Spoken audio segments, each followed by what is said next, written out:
Assalamualaikum warahmatullahi wabarakatuh.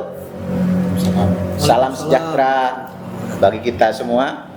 Jumpa lagi dengan saya Suhawi di acara Bandit Kota News, berpikir cerdas ala bandit.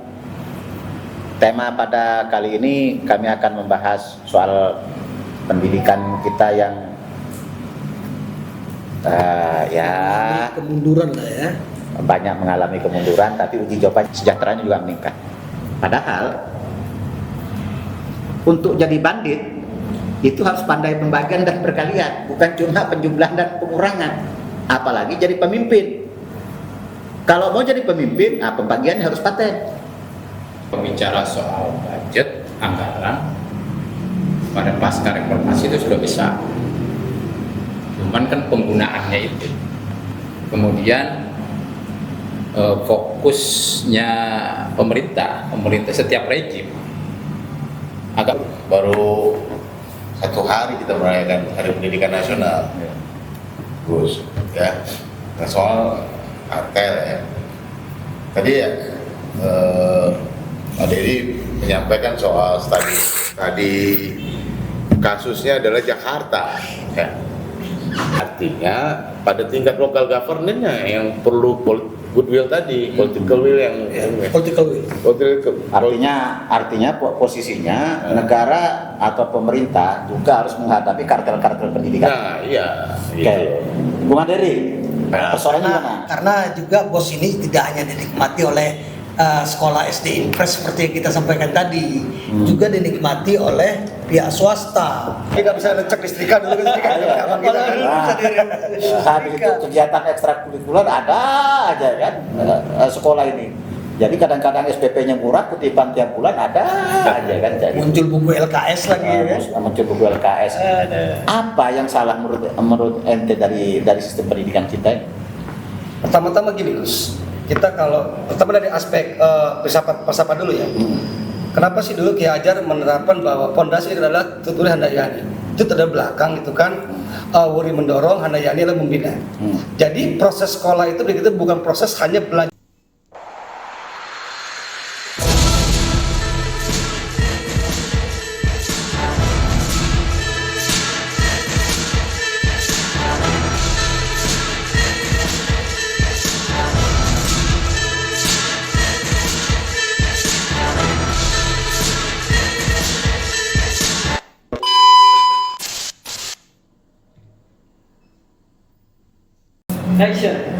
Assalamualaikum warahmatullahi wabarakatuh. Salam sejahtera bagi kita semua. Jumpa lagi dengan saya Suhawi di acara Bandit Kota News, berpikir cerdas ala bandit. Tema pada kali ini kami akan membahas soal pendidikan kita yang kemunduran lah ya. Banyak mengalami kemunduran, tapi uji cobanya jalan terus. Tapi saya sengaja pakai topi ini untuk merayakan kesejahteraan petani yang mulai meningkat. Harga gabah agak bagus, petani-petani panennya agak paten sesudah pengelola tata kelola pupuknya diperbaiki, terus harga gabahnya dinaikkan. Menteri Pertanian mengatakan ada surplus cadangan pangan. Mudah-mudahan ini juga berefek ke kami bandit kota, sejahteranya juga meningkat. Pemirsa, pendidikan kita ini agak mengkhawatirkan. Walaupun sesungguhnya pemerintahan Presiden Prabowo sudah benar mencanangkan mengambil fokus membenahi dunia pendidikan, memperbaiki gizi ibu hamil dan anak-anak. Tapi program ini dampaknya bahkan terasa 5 atau bahkan 20 tahun yang akan datang. Kenapa? Karena ini investasi jangka panjang. Situasi kita harus kita sadari betul bahwa yang memerdekakan bangsa ini adalah kaum terdidik, kaum terpelajar pada masa-masa awal abad ke-19. yang baru kemudian kita mengalami pada fase tahun 40-an. Artinya kalau dihitung dari politik etis itu sekitar 40 tahun sekian baru kita merasakan dampak dari pendidikan yang dicanangkan melalui politik etis pada waktu itu. Tapi yang menyedihkan, kita menyaksikan di berbagai sosial media, anak-anak didik kita ini lebih heboh bikin konten daripada belajar berhitung, berbagi, dan perkalian. Padahal untuk jadi bandit itu harus pandai pembagian dan perkalian, bukan cuma penjumlahan dan pengurangan. Apalagi jadi pemimpin. Kalau mau jadi pemimpin, pembagiannya harus paten. Ini generasi rebahan yang ada sekarang ini justru lebih asik bersosial media daripada fokus belajar. Di satu sisi, guru-guru pada masa yang lalu terlalu banyak dibebani masalah-masalah administratif sehingga melupakan tanggung jawabnya sebagai pendidik untuk mengejar sertifikasi ini, mengejar sertifikasi itu. Habis itu diberlakukanlah Merdeka Belajar. Entah apa yang dipelajari. Ya, barangkali pelajaran yang diterima adalah konten. Sehingga masa depan guru pun ini sangat mengkhawatirkan dengan adanya ChatGPT dan AI. Jangan-jangan anak-anak kita lebih banyak belajar dari ChatGPT dan AI dibandingkan kepada guru-guru mereka. Demikian juga dengan kurikulum. Kurikulum pendidikan kita ini ganti rejim, ganti kurikulum. Ganti kurikulum, ganti uang cetak mencetak, karena di situ ada keuntungan. Kayak gitu. Padahal sejak saya SD sampai sekarang yang namanya 1 tambah 1 itu pasti 2. Barangkali yang berubah cuma contohnya, kalau 1 telur tambah 1 telur sama dengan 2 telur, 1 ayam tambah 2 ayam sama dengan 3 ayam. Kalau 1 mosang ditambah 1 ayam, kira-kira hasilnya berapa? Hadir bersama saya para bandit, ada Bung Aderi Sulfikri Sitompul, Salam. ada Diko Nugraha, Salam. ada Dedi Jaya, dan yang paling ujung ini namanya Muhammad Arfan Caniago, mantan pengurus besar Himpunan Mahasiswa Islam di masanya. Sekarang beliau ini berprofesi sebagai mediator. Jadi kalau Anda mau 86, dia orangnya. Tapi ingat, jangan sampai 87 karena itu pasal makar. Nggak boleh sampai sana.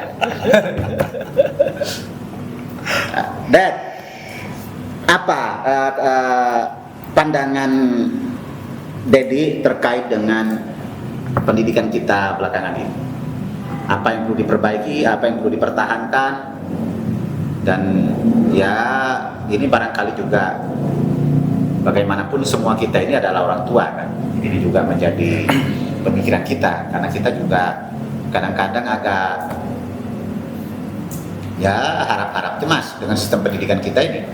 Harap-harapnya itu sudah masuk sekolah yang bagus, kita berharap. Sesudah lulus kita cemas karena biaya bisa naik ya kan ya, ini ya, gitulah kurang lebihnya. Gimana Dan? Iya, ini soal goodwill ya. Artinya kalau bicara soal budget, anggaran pada pasca reformasi itu sudah besar. Cuman kan penggunaannya itu. Kemudian fokusnya pemerintah setiap rejim agak mendingan kemarin SBY ketika dia naikkan wajib belajar kan. Nah, kalau kita ini kan produk wajib belajar 6 tahun. Produk orde baru, Project SD Impress. nah, ininya produk SD Impress, ya kan? Artinya kita harus akui bahwa zaman Orba itu terukur. Ya. Ketika ditetapkan wajib belajar 12 tahun, itu kan SD di gedung-gedung itu kan masif ya. Di setiap kampung ada, ini ada kan gitu. Nah kemudian SBY menerapkan wajib belajar 9 tahun juga lumayan juga. Di setiap desa mungkin sekarang sudah ada SMP.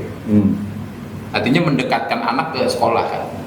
Ini yang saya bilang bahwa harusnya kan fokusnya dulu. Kalau hari ini data kita bicara data statis ini kan masih piramid. Lulusan SD, lulusan SMP itu masih lebih banyak dibanding lulusan SMA dan perguruan tinggi.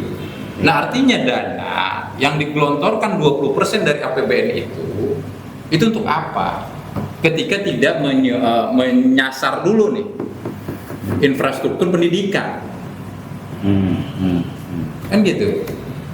Nah, ketika ini tidak tersasar, artinya mereka diwajibkan hanya 9 tahun. Coba cek di desa-desa ketika anak itu sudah SMP udah dianggap sudah menggugurkan kewajiban. Karena dibagi lagi ketika masuk ke wilayah 12 tahun itu tanggung jawabnya provinsi. Nah, yang harus kita telusuri selain dari tadi kendalanya itu kan efek yang tadi ente buka itu efek. Karena tidak fokusnya menyelesaikan itu. Ini kan kalau diselesaikan, setiap desa itu ada SMP, setiap desa itu ada SMA. Ini nggak rumit. Cara penyelesaiannya kan sekarang terkatung-katung nih. Orang nggak usah jauh-jauh lah, mungkin di Bogor saja, yang dekat dengan Jakarta, itu belum tentu setiap desa ada SMA. Gini nggak ada. Lah iya, paling yang memungkinkan paling masih SMP kan. Artinya anak ini kan jauh. Ketika dia ingin sekolah SMA, masuk berarti kan di tingkat kecamatan. Kalau jaraknya 50 kilo dari rumahnya, Harus pakai ongkos. harus pakai ongkos atau dia ngekos. Makanya Ujungnya kan kos-kos juga. Makanya ada sekolah untuk rakyat, Sekolah rakyat. Cuma masalahnya tampak rakyat itu kayak ente atau yang kayak mana? Nah, ini ketika ide sekolah rakyat itu sebetulnya itu kan tamparan bagi anggaran 20% itu. Harusnya 25 tahun reformasi. Ini kan harusnya udah kelar infrastruktur itu. 27 deh. 27 tahun. Ini kan udah kelar. Berapa triliun itu? 20%, Bos. Ya kan? Ini yang tuntas. Kemudian kan akhirnya efeknya apa? PPDB kan? Di setiap provinsi ini kan selalu kredit. Lu mau pakai sistem apa? Mau sehebat apapun itu sistem, nggak akan bisa. Kita studi kasus saja di Jakarta. Di Jakarta itu SMP itu daya tampung SMP itu cuma 50%. Dari SD 100 orang masuk ke SMP itu nggak semua dibuat negeri. Kan dulu itu ada SMA pagi, SMA siang. Sekarang enggak. Jadi pagi aja. Pagi aja Maka jam belajar itu diperpanjang. Diperpanjang. Lain kali kita itu. Jadi diperpanjang tanpa ada penambahan gedung. Ini di Jakarta loh. Yang anggarannya itu 80 triliun, Pak. Yang Jakarta itu pernah gubernurnya itu profesor. Nggak bisa Bos nuntasin. Iya. Ini kan mendasar, ini mau diselesain dulu, kita ini mau masuk dulu nih, anak-anak di Indonesia ini minimal harus selesai SMA lah. Kan harus dibangun infrastrukturnya. Agar indeks prestasi manusia IPM-nya Iya, meningkat. kalau di dunia perdagangan itu ada kartel gitu. Di dunia pendidikan juga ada kartel. Ada kartel. Ada bandit juga. Ya ada bandit. Kenapa didiamkan? Hari ini pertanyaannya, kenapa didiamkan? 50% dari SD ke SMP itu kuotanya 50%, Bos. Ya. Lalu 50% lagi kan kalau swasta. Bisa nggak kita bilang kalau swasta itu kartel pendidikan? Dengan memperburuk kualitas negeri. Lah iya. Mek, Ya, kartel pendidikan. menarik ini karena memang baru 1 hari kita merayakan Hari Pendidikan Nasional, Gus. Ya, nah, soal kartel ya. Tadi ya, Pak Dedi menyampaikan soal tadi kasusnya adalah Jakarta. Ya. Sejak amandemen Undang-Undang Dasar 45 ada sesuatu yang baru, ya, terutama soal sistem pendidikan, dan itu perintahnya Undang-Undang Dasar bahwa anggaran pendapatan belanja negara itu 20% minimal kan. harus untuk dialokasikan untuk pendidikan. Nah, ketika amandemen itu APBN kita mungkin sekitar 600 sampai 700 triliun. APBN kita ketika itu ya, mungkin ya. Nah, sekarang APBN kita udah lebih dari itu. Berada di atas 2000. Maka kurang lebih kalau 20%-nya ada sekitar 400 triliun gitu. 400. Ini yang masuk ke sistem pendidikan. Nah, wajib belajar kita juga kemudian mengalami revisi dan ada kemajuan. Zaman Pak Harto itu ya sama, kita semua ini yang di meja ini produk SD Impres kan gitu, wajib belajar 6 tahun kan. Yang sekolahnya nggak pakai sepatu. Kan gitu, kalau hujan deras nggak sekolah, ada sekolahnya gelap kan begitu. Nah, kemudian sekarang udah lebih baik, ada program wajib belajar sampai 12 tahun. Memang tadi sempat disinggung juga soal kurikulum. Nah, mungkin di situ ada benang merahnya dengan kartel, ya. Itu loh. Sehingga kemudian kita ini dulu ada CBS-an namanya. Iya, Cara belajar siswa aktif. Yang kemudian dimodifikasi di era sekarang menggunakan istilah namanya kurikulum merdeka belajar gitu ya. Beda istilah, beda cetakan. Beda. Nah, beda penerbit nanti kan. Nah, di situ ada doku. Namun perbedaan kita dengan negara-negara lain itu kita punya satu nilai-nilai yang kemudian disepakati oleh orang-orang tua kita dulu, ya. Pancasila. Nah, di sini karakternya menjadi sistem yang dibangun terkait pendidikan ini harapannya bisa memenuhi karakter yang ada di nilai-nilai yang disepakati tadi, Pancasila tadi. Nah, yang kemudian dalam perjalanannya sistem pendidikan kita kemudian tadi ada kurikulum, kemudian ada proses revisi yang setiap rezim ganti istilah, tapi ya tetap aja gitu.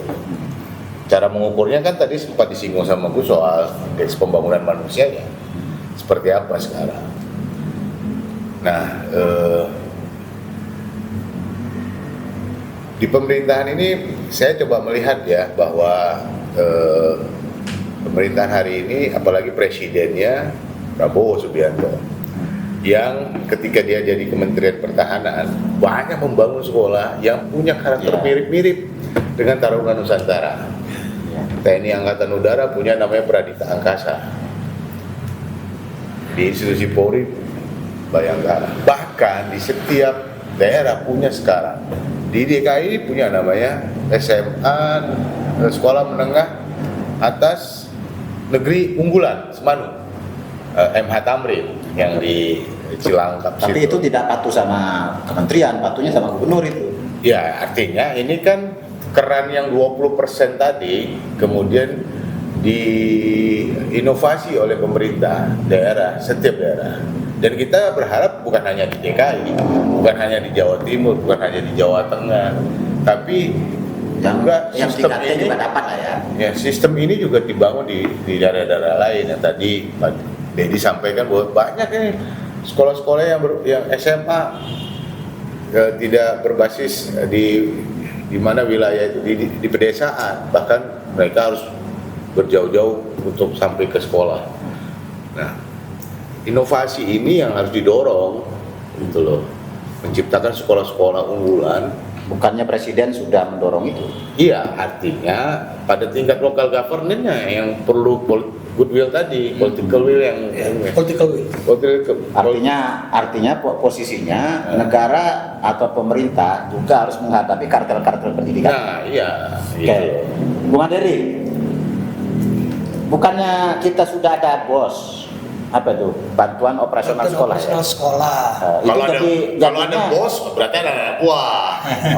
Ya kan? Iya. Persoalan.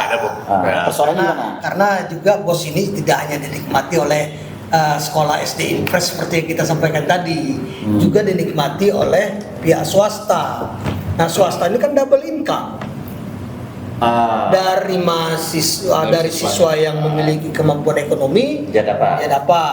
Nah, dengan alasan untuk mensubsidi dan menerima para pelajar ataupun murid yang tidak berkemampuan, maka dipergunakanlah BOS. Padahal kalau yang tidak mampu tidak bayar dikejar-kejar juga. Dikejar-kejar juga. Seharusnya kan memang tidak mampu ya sudah selesai gitu, digratiskan, betul-betul gratis dengan variabel apa misalkan variabel dari nilai kah, kemudian variabel dari tingkat ke ekonomi kekeluarganya. Nah itu yang menjadi persoalan di kita saat ini. Nah kemudian juga secara fundamental juga seperti disampaikan tadi, political will tadi itu di bidang pendidikan juga sangat jauh dilakukan. Kemudian ada pergantian kementerian, maka akan bergantilah kurikulum sehingga tidak tepat sasaran. Kemudian ada lagi yang namanya kebijakan yang terhadap kurikulum tadi itu. Di zaman kita, saya ingat itu, saya punya buku itu warisan dari kakak saya. Tetapi zaman sekarang sama sekali tidak bisa dipergunakan. Tiap 6 bulan ganti, Bos. Nah, Dan itu tiap 6 bulan beli. itu jadi persoalan, itu jadi kartel juga, ada keuntungan doku juga di situ kan bagi pencetak maupun dari pihak gurunya. Itu di tingkat sekolah dasar. Nah, sekarang prakteknya di tingkat SMA lebih bahaya lagi, udah kayak di mahasiswa. Ada kebijakan untuk membeli buku ataupun membeli cetakan tertentu yang dibuat oleh guru dan itu bayar. Nah, ini kan jadi celah juga bagi oknum saya bilang oknum pendidik ya, ujung-ujungnya kan udah mengajari siswa untuk melakukan penyuapan. Dengan dia melakukan itu nilainya bagus, kalau tidak dilakukan itu akan terkoreksi nilainya, jelek, akhirnya malu, atau akhirnya jadi budaya malu juga terhadap si anak, menjadi minder. Ketika dia tidak mampu, dia harus pinjam dari temannya lagi, kan jadi masalah lagi. Itu jadi persoalan. Kalau zaman kita ini kan sebenarnya seperti tadi dibilang, buku itu kan bisa diwariskan. Kalau di pesantren itu yang namanya nahwu sorof itu ya fa'ala fa'alu kan, Sama. fa'lan wa maf'ulan fa wa fa'ilun kan gitu aja. Jangan sapina semua. Iya kan, tinggal diajarkan aja kan, tinggal kreativitas tetap kan. Ini di kita ini buku tiap semester ganti, beda guru beda buku. Jadi nggak bisa ngecek listrika dulu kan? Habis itu kegiatan ekstrakurikuler ada aja kan, sekolah ini. Jadi kadang-kadang SPP-nya murah, kutipan tiap bulan ada aja kan. Jadi Muncul buku LKS lagi ya. muncul buku LKS. Apa yang salah menurut ente dari sistem pendidikan kita ini? Pertama-tama gini Gus, kita kalau pertama dari aspek filsafat dulu ya. Kenapa sih dulu Ki Hajar menerapkan bahwa pondasi adalah tuturi Handayani? Itu terhadap belakang itu kan Wuri mendorong, Handayani adalah membina. Jadi proses sekolah itu begitu bukan proses hanya belajar mengajar, tapi terhadap pembinaan mental spiritual. Yang masalah kita di pasca reformasi ini di pendidikan tidak menyentuh wilayah spiritualnya. Nah, bukannya ada pendidikan agama? Itu formalis, Oh. mental. Seperti dulu kan kita ada pelajaran kalau masih di saya dulu ke kampung masih ada pelajaran budi pekerti kan, Budi dulu pekerti, ya, masih ada, sekarang udah nggak ada, udah hilang kan, era 87 lalu udah hilang tuh budi pekerti. Nah, saya melihat Budi pekerti kan bukan ini Bapak Budi. iya kalau di Aliyah, saya kan ada pelajaran akidah akhlak segala macam, kalau di enggak. Jadi gini, pondasi kita telah keluar dari akarnya. Begitu. Apalagi era reformasi sudah masuki pendidikan menjadi bagian industri Gus. Yang tadilah akhirnya keluar kartel segala macam. Ketika sudah menjadi industri, sudah pasti banyak motif dan penyimpangan. Adanya bisnis di ruang guru, ruang sekolah, adanya eksploitasi dari wali murid dan momentum pendidikan. Nah, yang dilupakan di sini adalah sebenarnya syarat proses belajar ini yang tidak standar. Kenapa maraknya industri pendidikan di mana-mana yang swasta seperti excellent class gitu kan? Kenapa seperti itu? Ini kan ada ekspektasi yang memang variabelnya tidak merata di kita. Ini bagi masalah. Kenapa hari Prabowo mencanangkan ya udah masalah di kita adalah soal asupan nutrisi gizi karena menyangkut IQ tadi. Mengejar supaya merata itu, ya kan? Saya hafal betul lah kira-kira Presiden kita Prabowo mencanangkan pendidikan ini kita mengejar standar kualitatif yang selama ini kan hampir 70 tahun adalah mengejar standar kualitatif. Tadi ya, wajib 6 tahun, naik wajib 9 tahun, 12 tahun. Ini semua kan standar kualitatif. Kenapa hari ini menyentuh kepada gerakan pendidikan standar kualitatif? Nah, mungkin di sini saya ngeliat faktornya hanya metodologi aja. Oke lah, kalau kita bahas bos, wah kita capek lah. Berapa sih penyimpangan dari bos ini?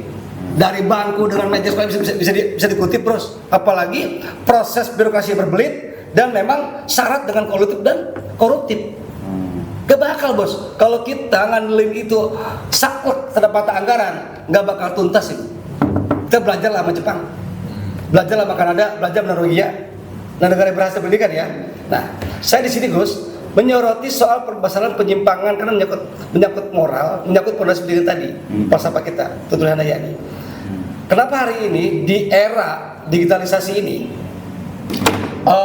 sangat rusak betul dunia pendidikan Gus? Bayangkan. Yang melakukan penyimpangan, kalau dulu kan kita yang tawuran, kenakalan remaja, yang tawuran, ya kan, berantem di lapangan. Sekarang yang tawuran itu adalah gurunya, pendidiknya, tenaga pendidik. Maka saya merekomendasikan adalah sebenarnya mereformasi tenaga pendidik, Gus. Lo bayangkan, hari ini sangat tren di medsos bukan soal prestasi belajar dan mengajarnya. Masa yang jadi tren adalah guru sasa, itu nggak beres, Bos. Ya kan? Guru joget-joget di TikTok, terus pas belajar di live hingga menjadi sebuah gunjingan.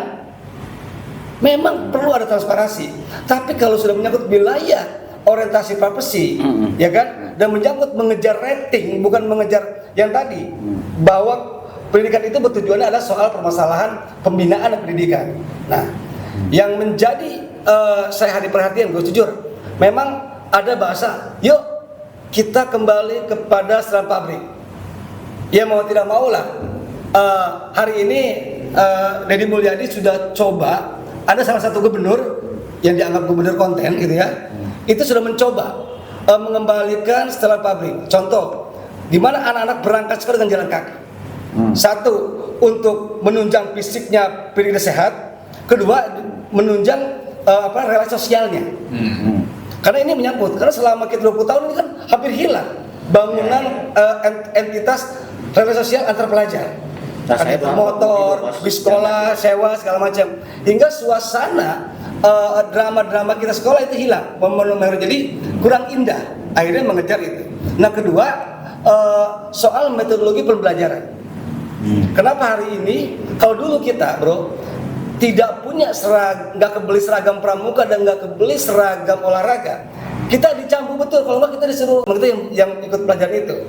Nah hari ini kan semua itu sudah nggak ada lagi, suasana bangun mental gitu kan dalam situasi kelas sosial. Hari ini kan coba pendidikan semua kelas sosial diberangus nih, coba ya, sepatu harus model itu, warna itu, nggak boleh warna lain. Nah tetap masih ada beberapa yang memang yang tadi karena industri pendidikan tadi ada yang so excellent sekolah swasta ya, yang memang notabene kita tahu lah dari mana saja apa yang berbackground agama atau tidak. Nah, saya perhatikan di sini Gus, bisa nggak dunia pendidikan ini direvolusi memang ke akar yang mendasarnya soal pendidikan mental spiritual itu. Makanya wajar ketika coba dimixing lah ke pendidikan taruna. Nah, mungkin nggak ke depan kita akan dunia pendidikan kita siap bersaing dengan negara maju? Karena SDM itu cukup tuh. Bayangkan kita 3 kali juara fisika, 2 kali matematika, 3 kali kimia. Ini Indonesia loh. Sebenarnya kalau lihat anak kita siap berkompetisi Gus. Walaupun yang ikut kontes jujur aja sekolah excellent tadi nggak ada SD Impres kita. Ing ngarso suntulodo ing madya mangun karso tuturi handayani. Kurang lebih begitulah yang digagas oleh Ki Hajar Dewantara. Tapi lagi-lagi Dad, ini kan kalau SD, SMP itu kan domainnya di kabupaten kota. SMA itu baru gubernur. Ya kan. Sementara misalnya mereka itu untuk jadi bupati wali kota butuh biaya, ya kan? Dan itu agak lumayan, ya. Lalu kalau tidak kutip-kutip dari duit meja, duit kursi, duit buku, bagaimana itu? Gimana? Nah, iya makanya tadi saya bilang fokus untuk menangani pendidikan itu kan kalau kita lihat mana saya challenge itu di tweetnya Menteri Pendidikan itu. Dia memfokuskan ke digitalisasi yang layar itu. Gue bilang daripada ke sana lebih baik bangun sekolah baru. Kan gitu. Karena sekolah baru kan kurang. Atau sebenarnya sederhana saja. Dibalikin saja sekolah pagi, sekolah sore. Karena Jadi, gini, ya kalau gue lihat ini ada entah kalau dibilang ketidakmampuan kan nggak mungkin ya di setiap dinas pendidikan ini. Ingat nggak ketika di zaman Anies itu ada anggaran nomenklaturnya iPhone. Oh iya, sama hapusan. Berapa puluh miliar itu. Ya gue kan melihatnya, oh lu nggak punya visi dong. Ini ada masalah PPDB, ya kan? Kan yang harus dilakukan adalah penyelesaiannya penambahan kuota, bukan beli iPhone. 80M. 80M jadi kayak menghamburkan uang untuk menyerap anggaran dengan yang simpel. Seperti kayak IT kan di-challenge sama KDM kan. Untuk IT yang tadi disebutkan itu kan hampir berapa triliun kan? Hampir sampai 1 triliun. Sementara ngebenahin ruangan rusak, sekolah gitu kan, itu cuman di bawah 100 miliar kalau nggak salah. Kenapa tidak berprasangka baik? Dan Nah, menyangkut itu yang tadi lu bilang itu gimana cara balikinnya kan kira-kira gitu kan. Sekarang kalau ini katakanlah gubernur nih ya, dia bangun nih di Jakarta aja, di Jakarta contohnya, di Jakarta itu SMA itu cuma 117, kelurahan itu 267. Yang negeri ini ya? Yang negeri, ya kan? Itu kan Tapi kan tidak masuk yang unggulan. Ini tidak masuk yang unggulan. Artinya tidak semua kelurahan itu ada SMA-nya, ya kan? Makanya setiap PPDB kredit terus. Ya kalau mau ceritanya mau bagi-bagi begitu nih cara bandit, kan lebih mudah ini bangun sekolah Pak. Ya. Pertama proyek dapat, Bancakan tim sesnya, ya kan? Di Jakarta itu kalau bangun sekolah 4 lantai, ya katakanlah itu 55 miliar, 50 sampai 60 miliar. Ini kita bicara itu kan? Bangun fisik. Tahun fisik kan? Bangun fisik. Bangun fisik. Kan ribet kalau fisik deh. Kenapa? Ribet. Ya daripada tolol-tololan kayak iPhone gitu kan. Kalau ketahuan kan gitu loh. Kalau iPhone, IT tinggal kerja sama pabrik. Susah. Lah iya. Kalau pola berpikirnya kayak gitu, apa yang kita bahas ini nggak tuntas, Bos. Yang harus dilakukan misalnya kayak gini. Kalau ini misalnya kayak gini, fokusnya pokoknya ini harus tampung. Semua anak Indonesia itu harus masuk negeri. Nggak ada itu cerita seleksi. Kalau gue sih menghitung ya, kalau untuk di Jakarta aja, kuota itu 70% udah masuk semua. 30% itu adalah pilihan orang tua. Lo mau ke pesantrenin, lo mau ke sekolah yang excellent tadi. Ya. Kan gitu. Itu di range 30%. 30%. Ya, kalau 70% aja tuntas. SMA menyediakan di Jakarta, Bos. Itu tidak sampai 40% kuotanya. Karena kapasitas gedung. Karena kapasitas gedung yang tadinya kan bisa sekolah pagi, siang, begitu kebijakan dibikin satu waktu, gedung nggak ditambah, Bos. Ya. Jumlah siswa berkurang kan? Tenaga pendidik bisa cepat pulang. Bisa jadi ojol. Iya. Nah kalau mau bicara proyek fisik kayak gitu, apa sih susahnya? Kan gitu kan? Ya. Cuman nggak mau males mikir banditnya hari ini. Yang gampang aja lah kerjasama sama Saya nggak tahu yang jadi ini sekarang ini produk SD Impress bukan? Ya, tapi menarik. Tadi soal kita yang ini aja ya, yang bisa menjadi satu parameter bagi nasional misalnya, DKI. Sekarang namanya DKJ. Ya, daerah Tapi Jakarta. kan belum dipindah. Sudah ditandatangani Pak. Ya walaupun Sudah diundangkan ditandatangani ASN belum pindah. Kabar terakhir cuma PSK yang pindah dulu. Jadi DKJ ya, 117 tadi SMA se-Jakarta yang punya pemerintah daerah kan gitu, Pemda DKI. Nah, total kelurahan 267. Jadi memang soal sebaran, gue sepakat tuh soal bagaimana kemudian meningkatkan kapasitas daya tampung ya. Karena anggaran DKJ ini besar. 80-an triliun. Sekitar 80-an triliun ya. Nah, kenapa nggak kemudian itu daya tampungnya ditambah ya? Tambah. Penambahan kapasitas. Naik ke lantai Tadi 8, mungkin gitu kan. cara berpikirnya wah nggak enak nih sama bandit sebelah misalnya. Atau wah ini kalau ini Ya kita ini kan berpikirin jalan bandit. Iya, Kalau makanya. kayak gitu nggak ada untung. Iya. Nah, bukan Ri, gimana? Iya. Kalau kita bicara ke itu tadi kan udah ada solusi yang diberikan oleh pemerintah ya dengan dana bos yang tadi saya sampaikan. Hanya ini kan hanya menunjang untuk operasional sekolahnya. Bukan kepada peningkatan kualitas gurunya, bahkan juga berakibat kepada kualitas guru honorer yang hanya digajinya juga. Enggak, ini yang menarik nih kebijakannya. Itu. Sekarang nih kayak Banten, dia udah mendeklirkan ada sekolah swasta gratis. Kok lebih baik mensubsidi swasta Itu dia. dibanding dia bangun? Iya. Nah ini kan harus diplototin nih. Swasta. Swasta. Di Menyerap Jakarta anggaran. juga kan udah beberapa kemarin udah. Tahun lalu kan Jakarta Lalu juga Jakarta. bahwa Jadi solusinya itu hanya mensubsidi swasta, bukan membuat. Jangan-jangan kayak Ini yang gue bilang tadi. Inilah yang gue bilang kartel. ya Ketika pendidikan masih menjadi bisnis, ini yang problem. Industri.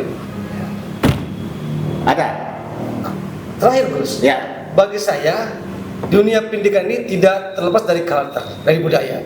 Kalau kurikulum kita atau sistem kita sesuai dengan budaya, aku yakin saya masih bisa ini bahwa kita sesuai dengan harapan. Iya. Karena bagaimanapun kita Indonesia ya bangsa Timur punya tradisi dan punya keterbiasaan sendiri, maupun proses belajar mengajarnya, maupun teknik belajarnya ataupun metodologi prosesnya. Jadi antara guru dan murid dan media ini harus beriringan, Gus. Kalau tidak mampu membangun formulasi itu, ya kita tahulah kemarin Menteri Pendidikan kita apa?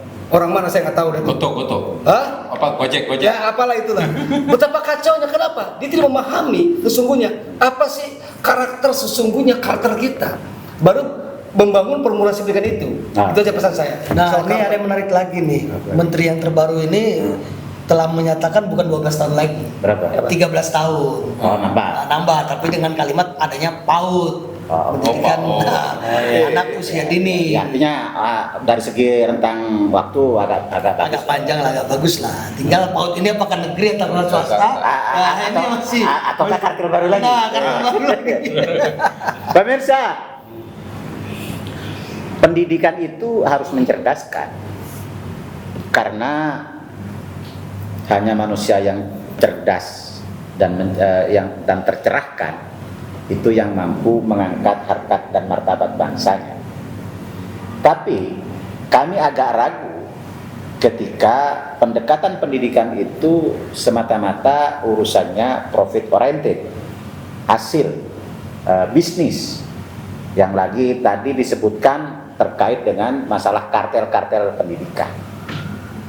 Ini sebenarnya yang harus segera diakhiri, karena masa depan bangsa ini tergantung dari kualitas pendidikan kita untuk mempersiapkan generasi yang mampu bersaing di masa dan zamannya. Demikian Bandit Kota, berpikir cerdas ala bandit. Sampai ketemu pada edisi yang lain. Wassalamualaikum warahmatullahi wabarakatuh. Waalaikumsalam. Waalaikumsalam warahmatullahi wabarakatuh. Yang Dinda